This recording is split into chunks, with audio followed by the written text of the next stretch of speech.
Иностранные войска на территории Украины. Подписана декларация. Запад обратился к Путину из Парижа. Заявление о коалиции желающих и американцев. Силовики сложили оружие. Власть потеряна. Протест берет вверх. И заявление о больших потерях. Удар по спецслужбам. Подтверждена гибель полковников, майоров и капитанов. Американский захват судна под российским флагом. Москва выдвигает требования Вашингтону. Эскалация в акватории.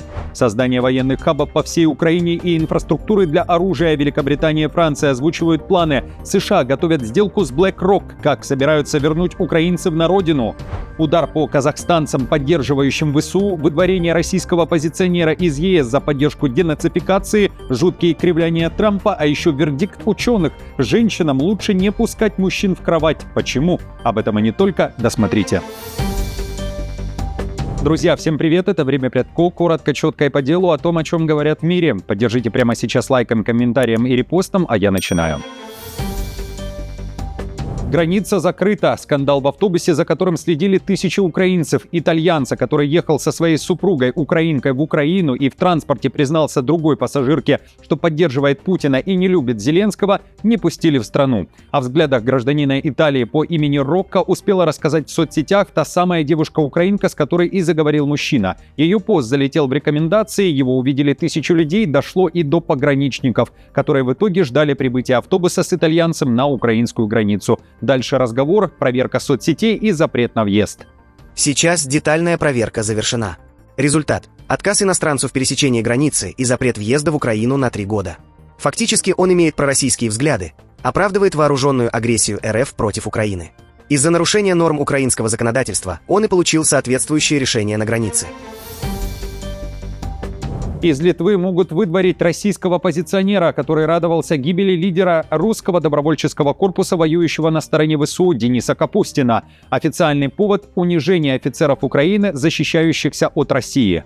Вопрос о депортации Леонида Волкова, некогда соратника Навального, встал после публикации его частной переписки с его бывшей коллегой, которая сейчас является политическим представителем РДК. В сообщении Волков называет подразделение россиян, воюющих за Украину, клоунским корпусом и говорит о денацификации Капустина. Девушка, которая опубликовала переписку, утверждает, что Волков написал ее спустя несколько дней после того, как в СМИ появилась информация о ликвидации Капустина, что в итоге оказалось неправдой и, как уверяет украинская разведка, инсценировкой. Волков ожидал также смерти ряда представителей украинской власти – Подоляка, Ермака и Буданова.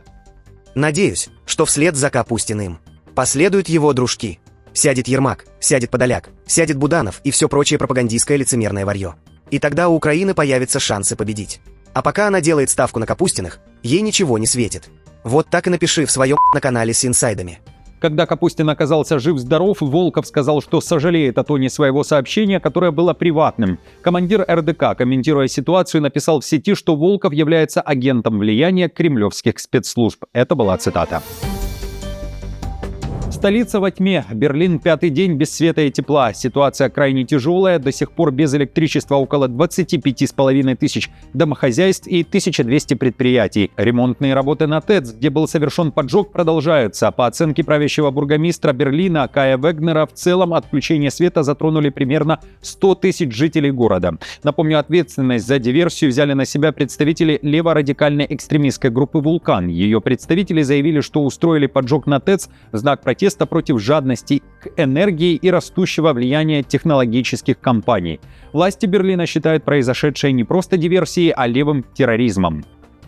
Преступники сознательно и преднамеренно берутся причинять вред людям. Поэтому это нельзя назвать просто левым экстремизмом, это случай левого терроризма, приводит слова Шпрангер агентства ДПА. В этой связи она призвала передать расследование диверсии Федеральной прокуратуре Германии в Карлсруэ.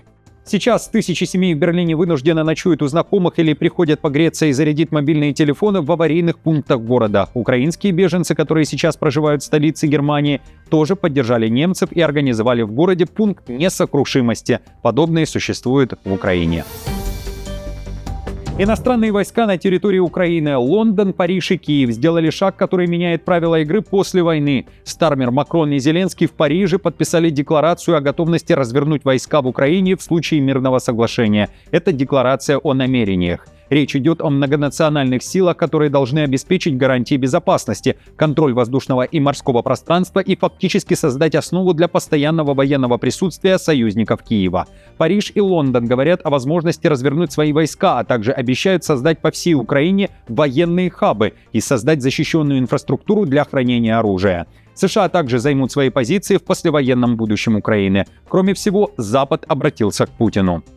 И мы будем усиливать давление на Россию, в том числе за счет дополнительных мер в отношении нефтяных трейдеров и операторов теневого флота, финансирующих военную машину Путина. Мы будем продолжать эти усилия, пока они не сядут за стол переговоров добросовестно. И пока мы не достигнем цели, которую разделяем все, справедливого и прочного мира. Спецпосланники Трампа заявили при этом о значительном прогрессе. Во время проведения коалиции желающих Уитков уверяет, ведется работа с крупнейшей американской международной инвестиционной компанией BlackRock над проектом будущего Украины. Речь о создании условий для украинцев, которые, вернувшись в страну, могли бы найти там работу после войны. Мы добились значительного прогресса по ряду ключевых направлений работы, включая нашу двустороннюю рамочную систему гарантий безопасности и план обеспечения процветания. Коалиция также опубликовала заявление, в котором изложила свою рамочную модель гарантий безопасности. Мы согласны с коалицией в том, что устойчивые гарантии безопасности и серьезные обязательства в сфере процветания являются необходимыми условиями для прочного мира в Украине, и будем продолжать совместную работу в этом направлении. Американцы также делают неожиданный прогноз, стороны могут находиться на пороге заключения мира. В ближайшее время документы будут оформлены между Украиной, коалицией желающих и всеми партнерами.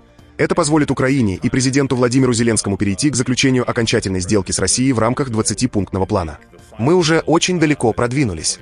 Это серьезный прорыв. И мы можем находиться на пороге мирного соглашения. Пока мы продолжаем молиться о мире, мы также ведем тяжелую работу, чтобы этот мир был устойчивым. Мерц при этом уверяет, что Германия возьмет на себя ответственность за безопасность Украины и Европы, а Макрон говорит, что решение принято и численность ВСУ после завершения войны будет уже не 800 тысяч, а именно об этом говорила Украина, а 700 тысяч. Предательство союзника и большие потери. Мир продолжает говорить о молниеносной операции США. Действия Америки в Венесуэле стали не только крахом для Николаса Мадуро, но и болезненным ударом по глобальным амбициям Москвы. Об этом пишет Политика. В публикации максимально поддают критике Кремль. Далее цитата. «Президент Путин оказался бесполезным союзником свергнутого венесуэльского лидера Мадуро. Однако унижение куда глубже. Реальный глобальный сверхдержавный размах президента США вызывает у Кремля зеленую зависть». Конец цитаты. Политика пишет, Трамп показал, что провозглашенный Путиным многополярный мир антизападных союзов рассыпается в момент реального кризиса. Аналитики вспоминают реакцию России на события в Сирии, Иране и Нагорном Карабахе. Проще говоря, Путина переиграли на его же поле, вправе быть законом самому себе. Российский лидер, вероятно, с удовольствием провел бы молниеносную операцию по устранению президента Украины Владимира Зеленского. Однако вместо этого уже 4-й год увяз в жестокой войне, потеряв более миллиона российских убитых и раненых. Ощущение потери лица в Москве стало одной из немногих тем, по которым сошлись независимые аналитики и ультранационалисты, пишет издание. В Кремле и провластных кругах говорят об ударе по имиджу, а в медийном поле доминирует одно чувство – зависть к дерзости и скорости американского президента. Россия ограничилась лишь осуждением США, резюмируют авторы материала. С 1999 года Россия поставила более 20 миллиардов долларов военной техники, финансируемой за счет кредитов и частично обеспеченной контролем над венесуэльской нефтяной промышленностью. Инвестиции, которые теперь мало что дадут Москве. Захват Мадуро особенно болезнен для россиян, поскольку в прошлом им удавалось эвакуировать своего человека в безопасность. Получение дачи после бегства входит в число преимуществ любого диктаторского пакта с Россией. Трамп же продолжает ликовать. На встрече республиканских законодателей в Вашингтоне президент заявил о больших потерях, но не американской стороны. Это было настолько сложно. 152 самолета, много разговоров о ботинках на земле. У нас было много людей на земле, но это было потрясающе, и подумайте, никто не погиб. А с другой стороны, погибло много людей. К сожалению, я говорю это, солдаты, кубинцы, в основном кубинцы, но погибло очень много. И они знали, что мы идем, и были защищены. А наши ребята, знаете, выпрыгивали из вертолетов и не были защищены.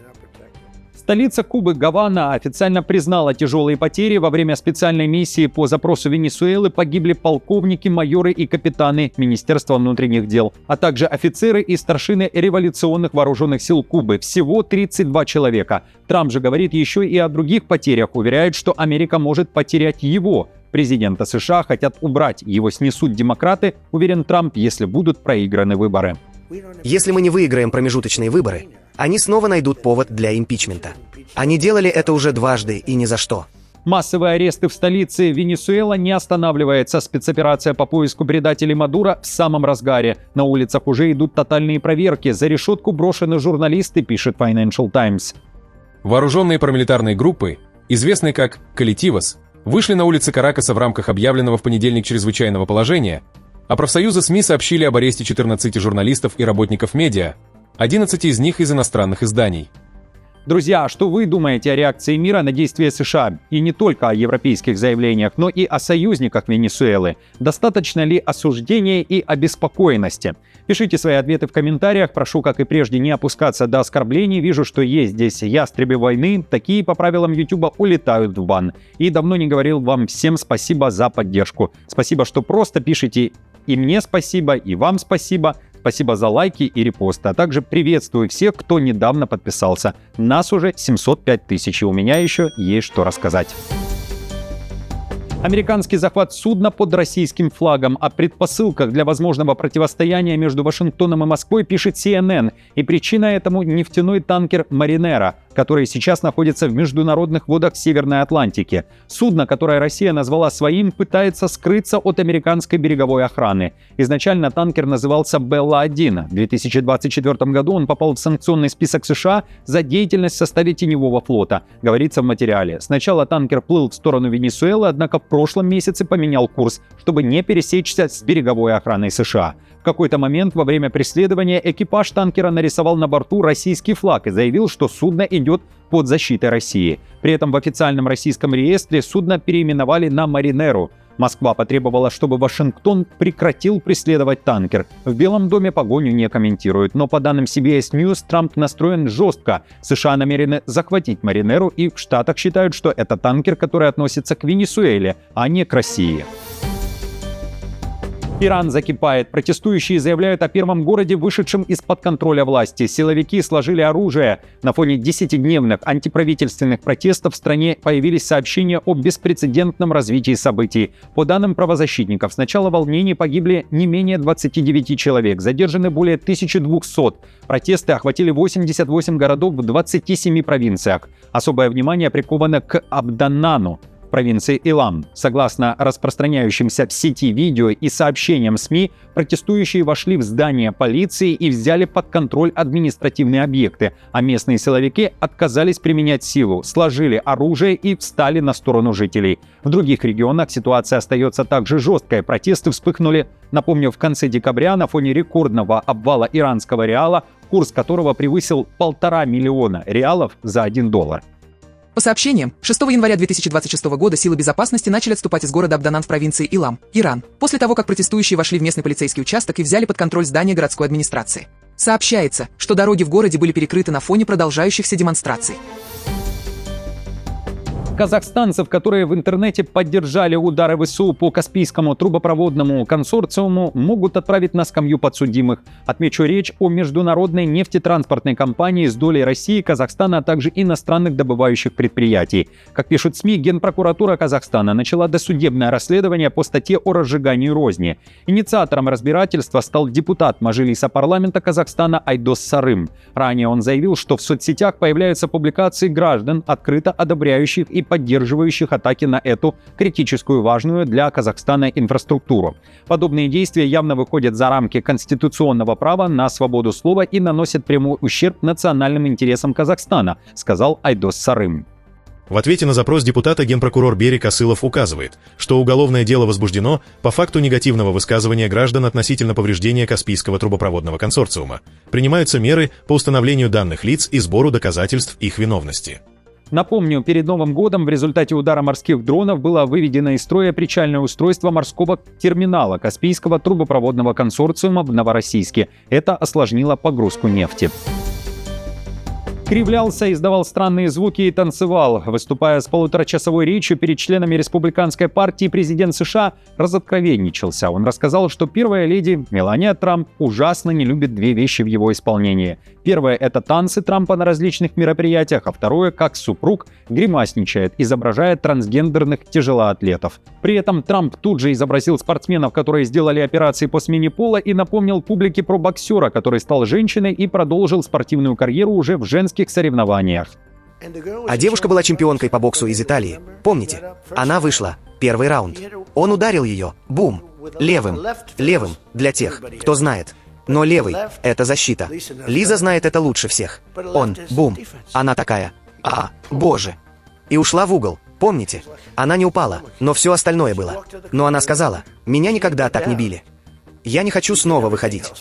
Ты сможешь. Ты сможешь». Бум. Она ушла. Он в итоге выиграл золотую медаль. Это молодая женщина. Он выиграл золото.